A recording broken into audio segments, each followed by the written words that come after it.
Hello students, vision ডাব্লিউবিসিএসের তরফ থেকে আজ আমি নিয়ে এসেছি ফিজিক্সের ওপর খুব গুরুত্বপূর্ণ কিছু প্রশ্ন। এর আগে আমি বায়োলজি, ফিজিক্স, কেমিস্ট্রির ওপর এমসিকিউ ক্লাস করেছি। ভিডিওগুলি না দেখে থাকলে প্লেলিস্ট থেকে অবশ্যই সেগুলো দেখে নাও। প্রশ্নগুলো আপকামিং এক্সামের জন্য খুবই হেল্পফুল হবে। তো চলো সময় নষ্ট না করে আজকের ভিডিও শুরু করা যাক। প্রথম প্রশ্ন, which of the following statements represent Hooke's ল?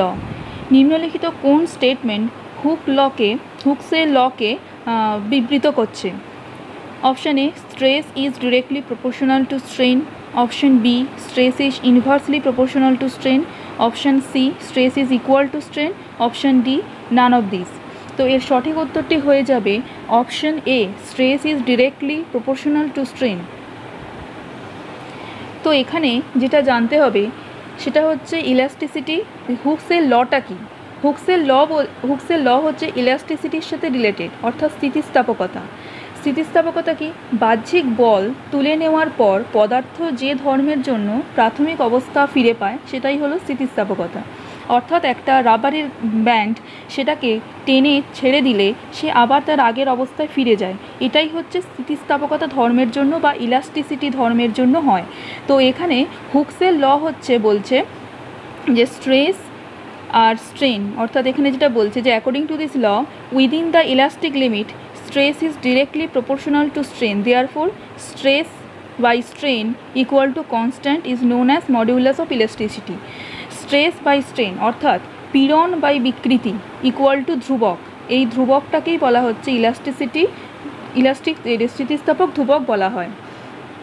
পীড়নটা কি? পীড়ন হচ্ছে বস্তুর অভ্যন্তরীণ চাপ, আর বিকৃতি হলো পরিবর্তন এবং প্রকৃতির অনুপাত, অর্থাৎ পরিবর্তন হয়ে যে শেপটা হয়েছে সেইটা এবং প্রকৃত অবস্থায় যা ছিল সেটারই অনুপাত হচ্ছে বিকৃতি।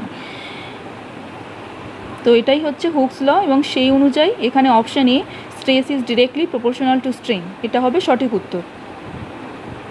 নেক্সট কোশ্চেন,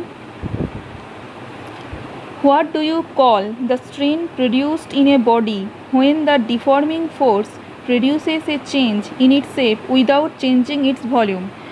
তো আমরা এখানে বলছে যে এই স্ট্রেনটাকে আমরা কি বলবো যখন হচ্ছে বস্তুর ভলিউমের কোনো পরিবর্তন হচ্ছে না বল প্রয়োগে, শুধুমাত্র বস্তুর শেপের আকৃতির পরিবর্তন হচ্ছে। তো option A, linear strain. Option B, volumetric strain. Option C, shearing strain. Option D, thermal strain. এর সঠিক উত্তরটি হয়ে যাবে অপশান সি, এটা হচ্ছে সোয়েরিং স্ট্রেন।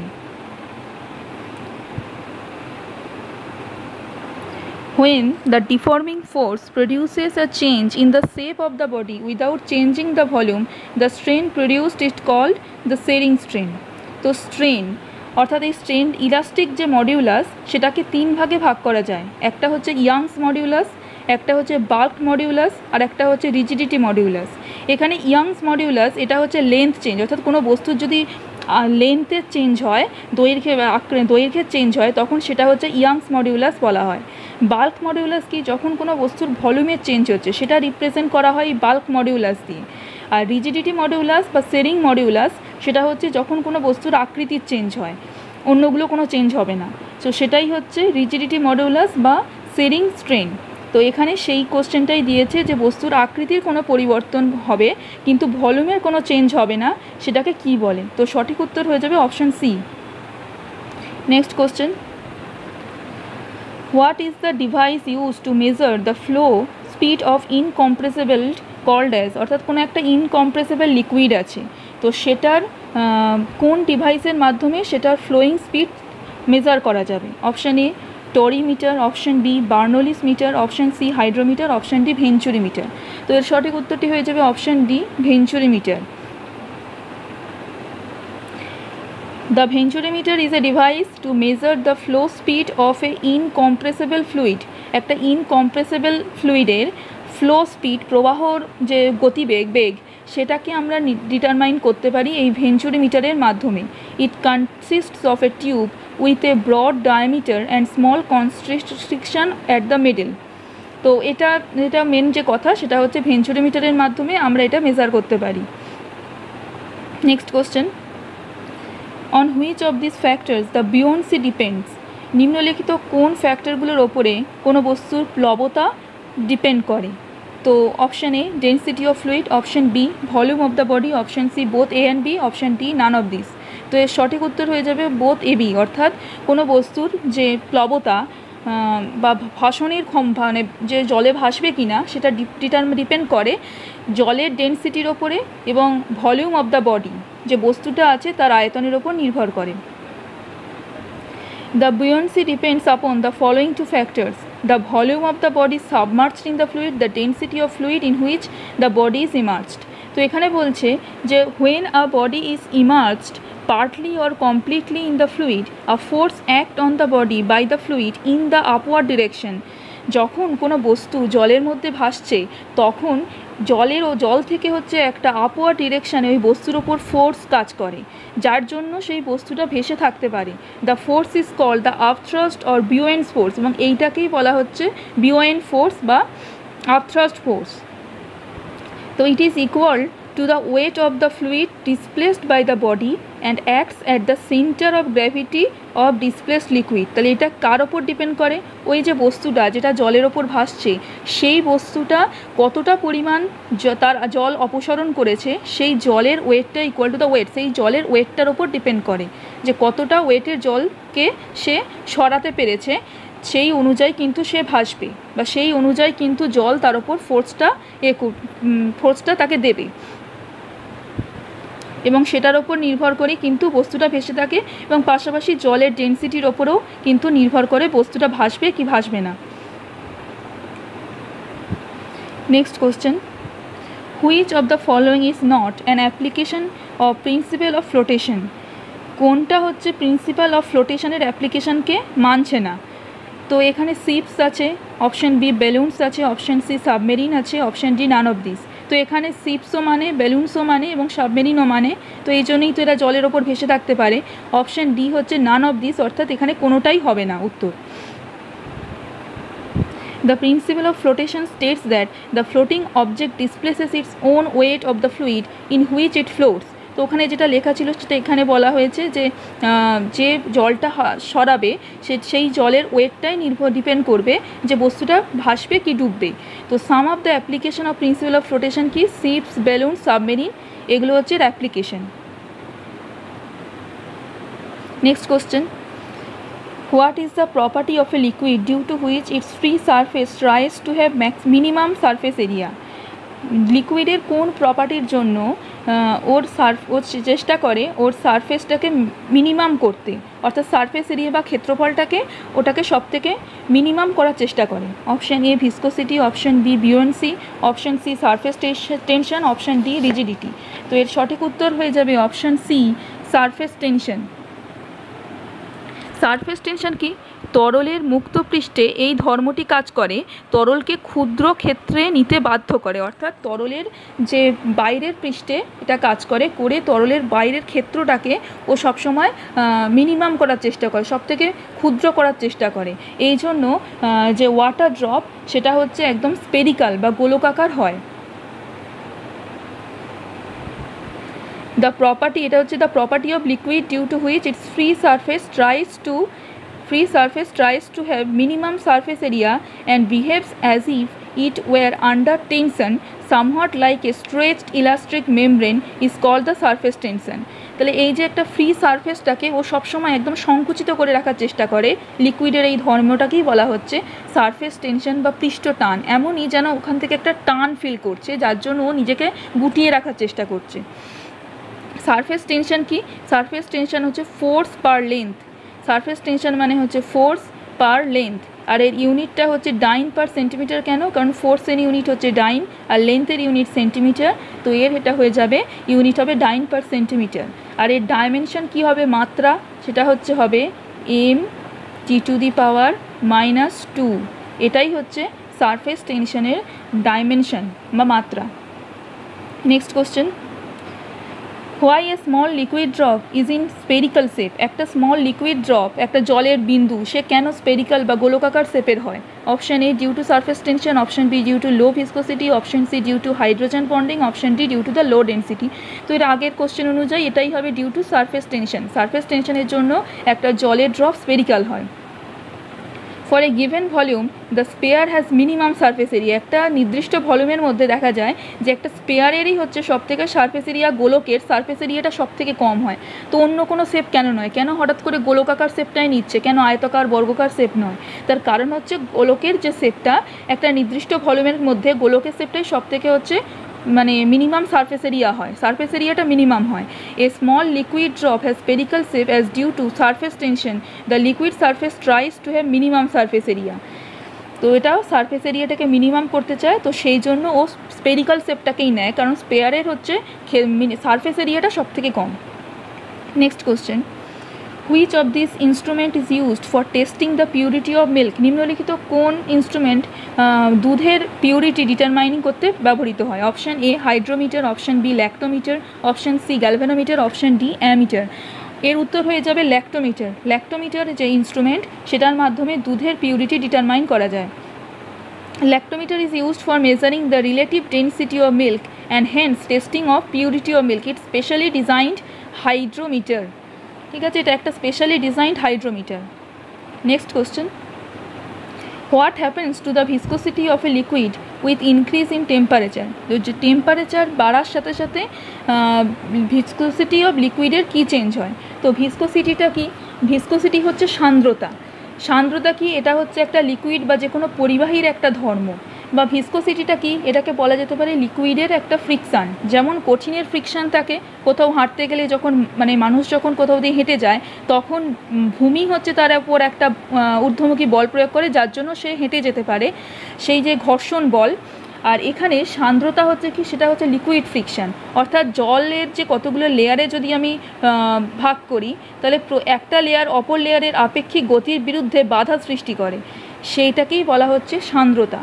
সান্দ্রতা কি? সাধারণত যার যে জলের যে লিকুইডের ঘনত্ব যত বেশি, তার সান্দ্রতা তত বেশি। ঠিক আছে, যেমন হচ্ছে মধু, এটার সান্দ্রতা হচ্ছে অনেকটা বেশি নর্মাল জলের থেকে। তো বলছে যে টেম্পারেচার বাড়লে সান্দ্রতার কি চেঞ্জ হয়? তো এখানে উত্তর হয়ে যাবে অপশান বি, অর্থাৎ টেম্পারেচার যদি বাড়ে তাহলে সান্দ্রতা কমে যায়। The viscosity of liquid decreases with increase in temperature while it increases in case of gases. আবার লিকুইডের ক্ষেত্রে কি হয়? টেম্পারেচার বাড়লে সান্দ্রতা কমে। আবার উল্টোটা হয় গ্যাসের ক্ষেত্রে, যখন হচ্ছে ভিসকোসিটি বাড়ে, তখন সেক্ষেত্রে হচ্ছে গ্যাসের ক্ষেত্রে সেই সান্দ্রতাটা এক্ষেত্রে বেড়ে যায়। মানে উল্টোটা হয়, লিকুইডের ক্ষেত্রে যা হয় গ্যাসের ক্ষেত্রে উল্টোটা হয়। এটা একটু এই পয়েন্টটা মনে রাখবে। Next question, which of the following produces electromagnetic wave? নিম্নলিখিত কোনটি ইলেকট্রোম্যাগনেটিক ওয়েভ প্রডিউস করে? Option A charges at rest, option B charges in uniform motion, option C accelerated charge, option D all of the above. তো এর সঠিক উত্তর হয়ে যাবে accelerated charge. এটা হচ্ছে ইলেকট্রোম্যাগনেটিক যে ওয়েভ সেটা প্রডিউস করে। Neither stationary charge nor the charges in uniform motion can be sources of electromagnetic wave. The former produces only electrostatic field. অর্থাৎ ফর্মার মানে কি? ফর্মার মানে হচ্ছে চার্জেস অ্যাট রেস্ট। এই চার্জেস অ্যাট রেস্ট এটা হচ্ছে শুধুমাত্র ইলেকট্রোস্ট্যাটিক ফিল্ডকে প্রডিউস করতে পারে, while the letter produces the magnetic field. Letter মানে কি? লেটার মানে charges in uniform motion.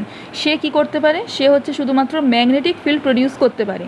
However, do not vary with time. As per Maxwell theory, accelerated charge radiate electromagnetic wave. শুধুমাত্র accelerated চার্জরাই ত্বরিত যে সমস্ত charge সেগুলো হচ্ছে ইলেকট্রোম্যাগনেটিক ওয়েভ প্রডিউস করতে পারে।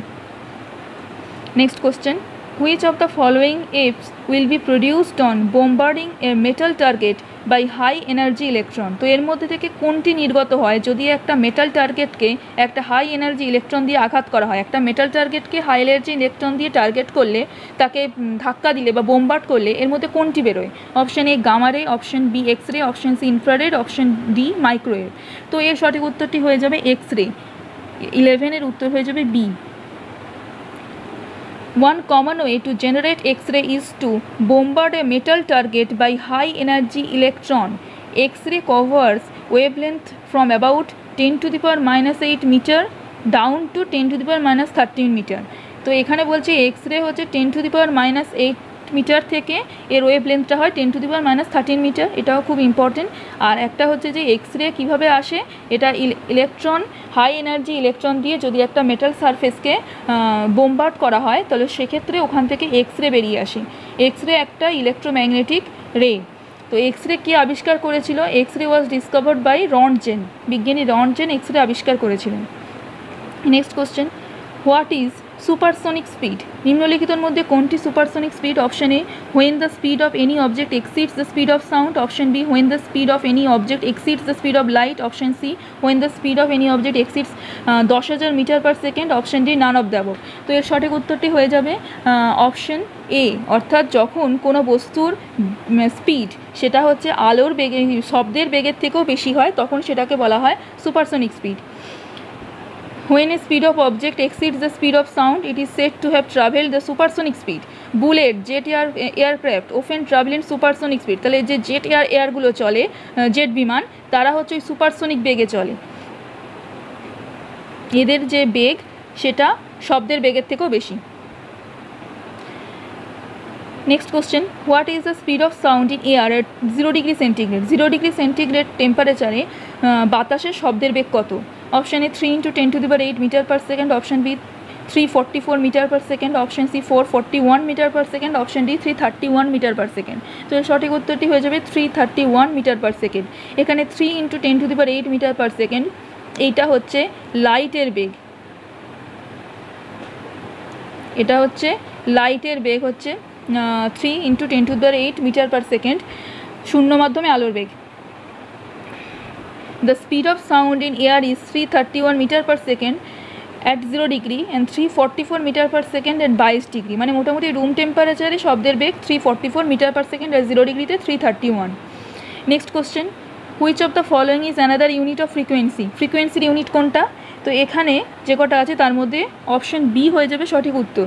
সাইকেল পার সেকেন্ড হচ্ছে ফ্রিকোয়েন্সির ইউনিট। এর আর একটা ইউনিট আছে সেটা হচ্ছে হার্জ। ফ্রিকোয়েন্সির আরেকটা ইউনিট হচ্ছে হার্জ, যেটাকে HZ দিয়ে ডিনোট করা হয়। Next question, which of the following represents ideal gas law? এর মধ্যে কোনটি আইডিয়াল গ্যাসের সূত্রটাকে রিপ্রেজেন্ট করে?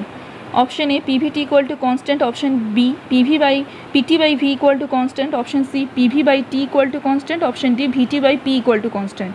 তো এখানে যেটা আছে তার মধ্যে সঠিক উত্তরটি হয়ে যাবে PV/T = কনস্ট্যান্ট। আমরা কি বলি আইডিয়াল গ্যাসের সূত্র?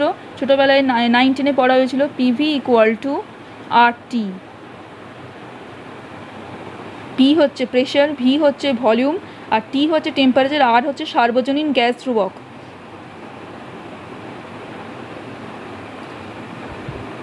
সিন্স PV = কনস্ট্যান্ট, এটা কোন সূত্র অনুযায়ী PV = কনস্ট্যান্ট? এটা হচ্ছে বয়েলসের ল অনুসারে PV = কনস্ট্যান্ট।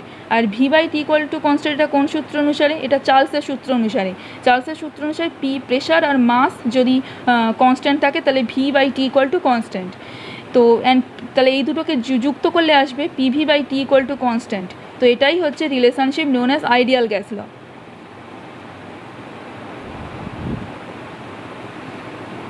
আজকের ভিডিওটি ভালো লাগলে লাইক করো, শেয়ার করো বন্ধুদের সাথে, আর চ্যানেলে নতুন হলে অবশ্যই চ্যানেলটিকে সাবস্ক্রাইব করে পাশের বেল আইকনটি প্রেস করো। পরের দিন আবার নতুন কোনো ভিডিও নিয়ে দেখা হবে। আজকের ভিডিওটি এখানেই শেষ করছি। Thank you.